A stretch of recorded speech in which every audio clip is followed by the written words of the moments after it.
Bonjour, voici aujourd'hui une vidéo sur le calcul des expressions sans parenthèse. Alors avant de commencer, voici une petite page de rappel sur les priorités opératoires. Tu peux mettre pause, prends ton temps, il faut bien maîtriser ça avant de passer à la suite.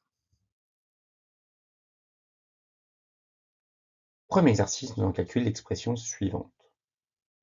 Première chose, on réécrit l'expression et on va calculer en colonne. Étape 1, on va commencer par surligner le ou les calculs prioritaires. Alors pour ça, il faut bien connaître ces priorités opératoires. Petit rappel, on a vu que les multiplications et divisions étaient prioritaires sur les additions et les soustractions. Donc ici, on a des additions, divisions, soustractions, multiplications, on a tout. On est dans ce cas général.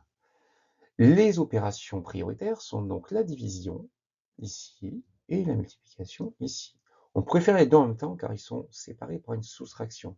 Mais on va prendre notre temps et on va commencer par faire de gauche à droite. On va commencer par la division, qui est l'opération prioritaire la plus à gauche.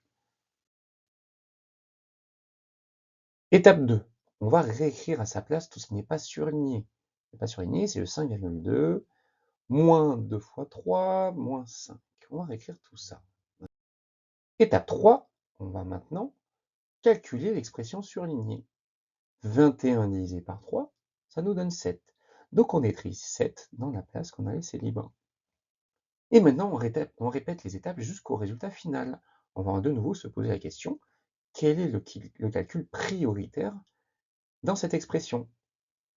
5,2 plus 7 moins 2 fois 3 moins 5, si on se souvient bien, la multiplication est prioritaire sur les additions et sur les soustractions. Donc, l'opération prioritaire, c'est 2 fois 3. De la même façon, on va recopier tout ce qui n'est pas surligné. Et on va maintenant calculer l'expression surlignée, 2 fois 3, ça nous donne 6. Donc on va écrire 6 dans la place laissée libre. Maintenant, nous n'avons plus que des additions et des soustractions. Donc petit rappel, quand il n'y a que des opérations de la même priorité, c'est-à-dire que des additions et des soustractions ou que des multiplications et des divisions, et bien on fait un calcul dans l'ordre de lecture, de gauche à droite. Donc ici, l'opération prioritaire, c'est 5,2 plus 7.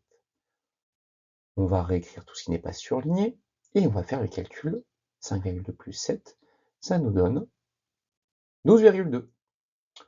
De la même façon, on n'a que des soustractions, donc on va faire de gauche à droite. Donc, on va faire le calcul, 12,2 moins 6.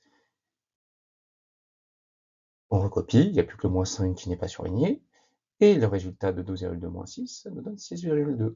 Et on a presque fini, il n'y a plus que la soustraction à faire. 6,2 moins 5, ça nous donne 1,2. Deuxième exercice pour voir la troisième règle des priorités opératoires. On va calculer l'expression suivante. Encore une fois, on va recopier l'énoncé. Alors ici, eh bien, on a envie de le faire dans l'ordre. Il n'y a que les multiplications, donc c'est toute la même priorité, on peut le faire de gauche à droite. Sauf que 25 fois 1,75, de tête, c'est pas facile, on pourrait y poser. Hein. Mais on a vu que quand il n'y a que des additions ou que des multiplications, l'ordre des termes n'est pas important. On peut les changer pour faire peut-être des calculs un peu plus astucieux. Qu'est-ce qui pourrait être intéressant ici? Eh bien, je sais que 25 fois 4, ça donne 100. Donc je peux recopier mon expression en changeant l'ordre des termes, l'ordre des facteurs ici. 25 fois 4, je passe le 4 devant le 1,75, l'expression devient 25 fois 4 fois 1,75. Et dans ce cas-là, 25 fois 4, je vais faire ça en premier. Ça me donne 100. Et 100 fois 1,75, tu sais faire, ça donne 175.